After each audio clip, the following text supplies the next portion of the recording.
Nos acercamos ya al sexto domingo de Pascua y en realidad las reflexiones bíblicas van sobre Jesús no nos abandona. El mandato del amor y la promesa de Jesús es lo que trataremos durante este domingo.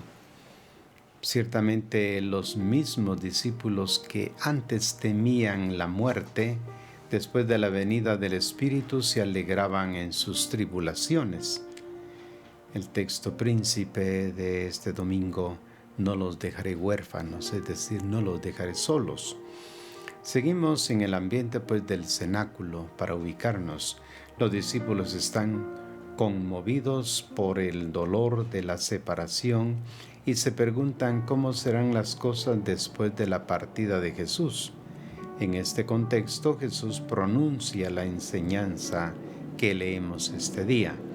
La cuestión es importante porque a veces sucede que también en la relación con Jesús uno puede llegar a tener la percepción de que Él está lejos de nuestras vidas, que lo sentimos poco y que es prácticamente inalcanzable.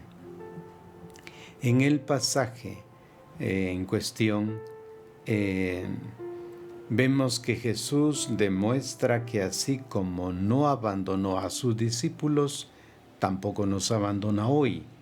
Siempre estará presente, nos comparte su vida y así como Él y el Padre son uno, así estará en nosotros. Ahora la gran pregunta: ¿cómo lo hace? Pues lo hace naturalmente asistiendo por la presencia del don del Espíritu Santo. En el núcleo del texto que vemos que Jesús anuncia la venida de otra ayuda para sus discípulos es el Espíritu de la verdad y también su propia venida. Si observamos de cerca en el texto notaremos que está enmarcado en los versículos 15 y 21. Por la efusión de la práctica del mandato de Jesús, Jesús declara que todas las enseñanzas dadas a lo largo del Evangelio no se invalidan por su partida, sino por el contrario, estas palabras de Cristo que fueron dichas en el tiempo histórico ahora tienen la presencia del resucitado en la práctica. Se trata de una condición fundamental. Solo quien se atiende a sus mandamientos puede recibir el Espíritu y abrirse al amor de Jesús y al Padre. El amor por Jesús está estrechamente relacionado con la práctica de sus mandamientos. Leemos así el texto: si me amáis, guardaréis mis mandamientos. Y yo pediré al Padre y os dará otro Paráclito para que esté con vosotros para siempre. El Espíritu de la verdad, a quien el mundo no puede recibir porque no le ve ni le conoce. Pero vosotros le conocéis porque mora con nosotros. No os dejaré huérfanos, volveré a vosotros. Dentro de poco, el mundo ya no me verá, pero vosotros sí me veréis, porque yo vivo y también vivo en vosotros.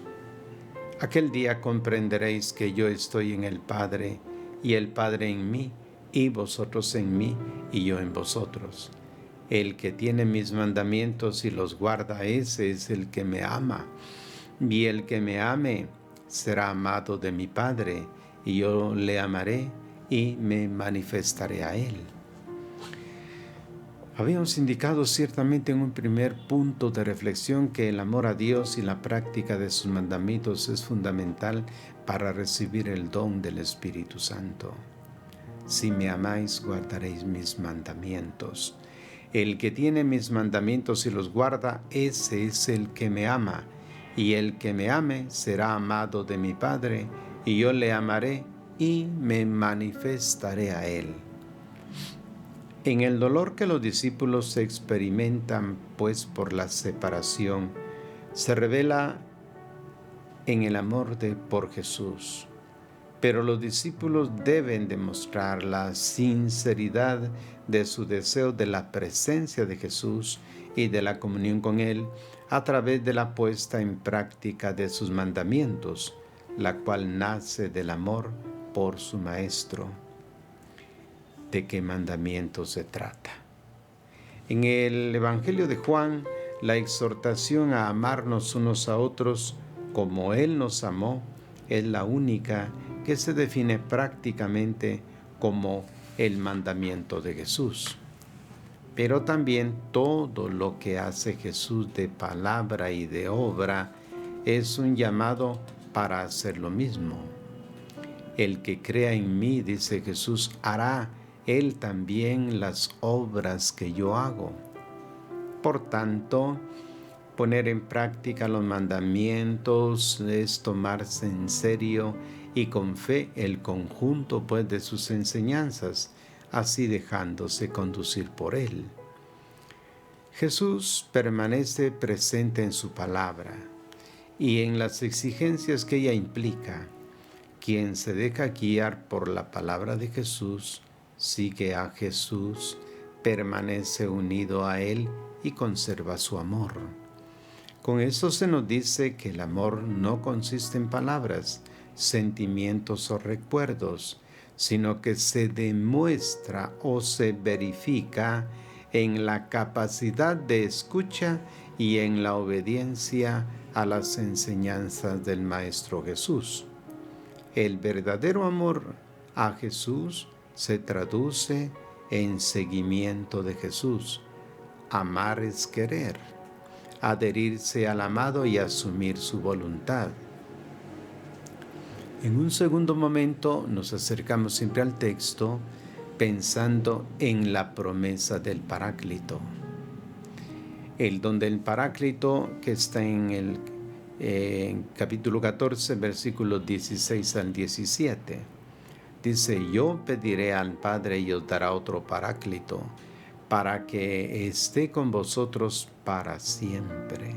El Espíritu de la verdad, a quien el mundo no puede recibir, porque no le ve ni le conoce. Pero vosotros lo conocéis, porque mora en vosotros. Quien está unido pues a Jesús de la manera anteriormente enunciada, pues recibe por parte de Dios el don prometido, el don del Espíritu Santo. El Espíritu lo llama Paráclito, que se traduce como consolador, abogado, ayudador. El Espíritu es una nueva ayuda para la vida de los discípulos. Él hace posible el seguimiento. Él capacita para vivir el difícil mandato del amor. Él asiste a los discípulos en momentos duros de la tribulación. La acción del Espíritu Santo se describe con precisión. Viene como un nuevo apoyo. Jesús se va, pero les deja su Espíritu. Jesús dice, otro Paráclito. Hasta ahora, Jesús ha sido el apoyo para sus discípulos. Se ocupó de ellos, se puso a su servicio, los guió, les dio ánimo y fuerza. Como buen pastor, Jesús no los dejó nunca abandonados a su propia suerte. Siempre estuvo al lado de ellos. Ahora Jesús se va, pero no se quedan solos.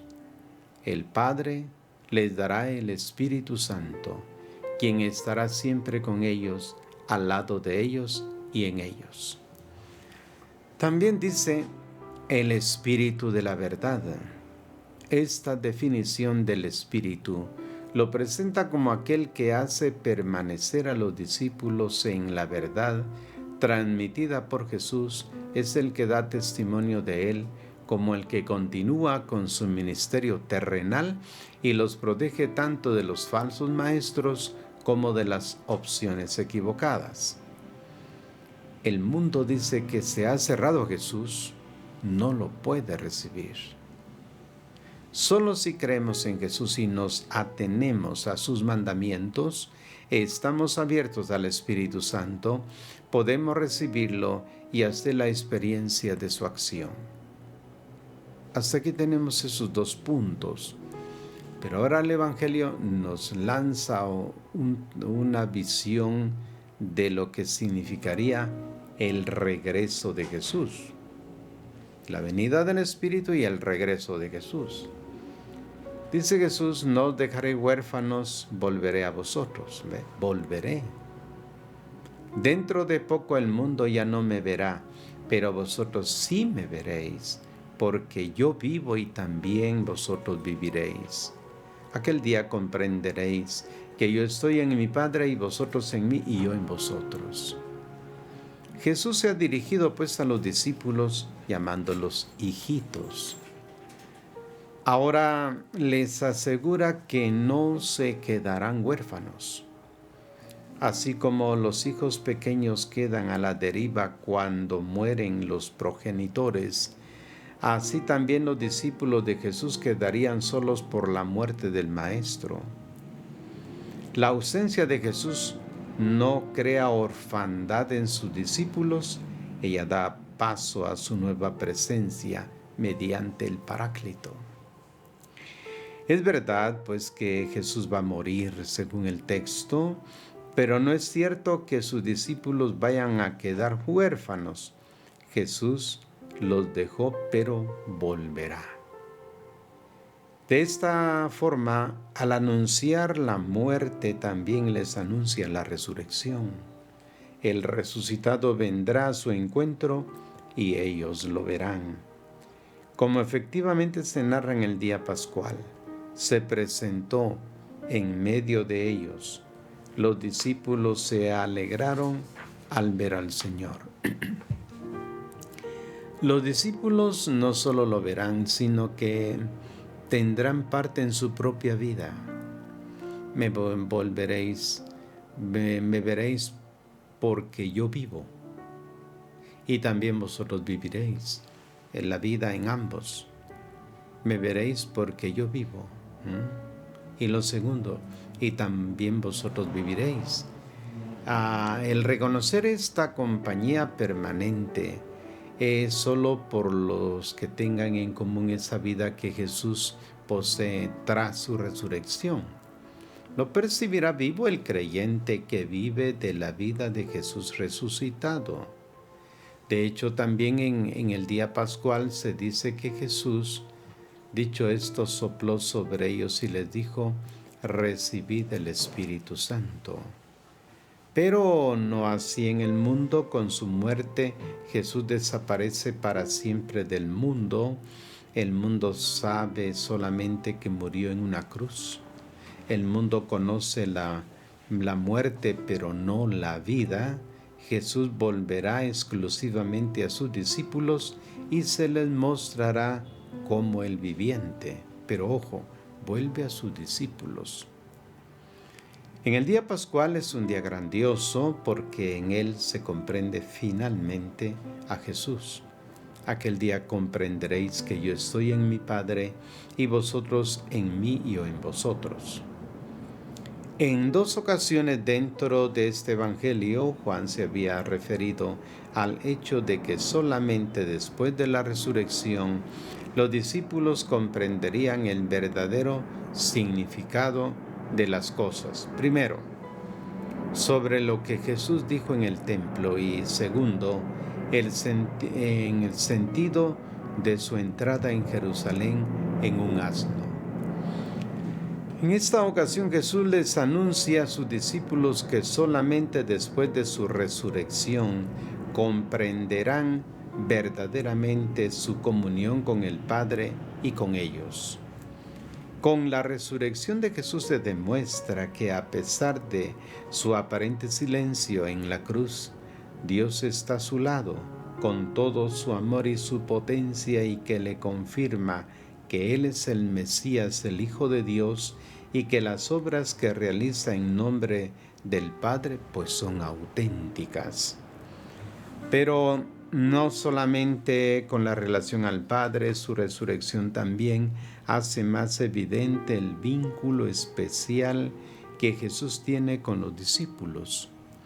Él se muestra y se hace reconocible como el viviente ante ellos. De aquí entonces su encuentro con el resucitado es un nuevo impulso y su fundamento duradero para creer todo lo que él dijo sobre su unión perfecta con el Padre y sobre su vínculo indisoluble con ellos. El Evangelio pues nos permite a nosotros ahora ir pensando, como dicen los padres de la Iglesia, debe recibir el Paráclito, pues esto es otro maestro llamado Paráclito, quiere decir pues aquel que consolida, el que está dentro del discípulo fortaleciendo. Segundo, el espíritu de la verdad, lo cual supone la búsqueda de la verdad para proclamar a Jesucristo muerto y resucitado, que el acontecimiento de Cristo en la historia, el acontecimiento del Cristo resucitado, el acontecimiento del Cristo en la vida comunitaria es verdad. Por eso hoy nos alegramos al preparar la liturgia para este próximo sexto domingo de Pascua, en el que estamos ya cerca de lo que será el ascenso de Jesús a su gloria para manifestar su voluntad en todo el mundo. Esperamos pues que estas palabras nos ayuden para ir preparando ya la lectura del Evangelio el próximo domingo. Gracias por su atención. Hasta una próxima oportunidad.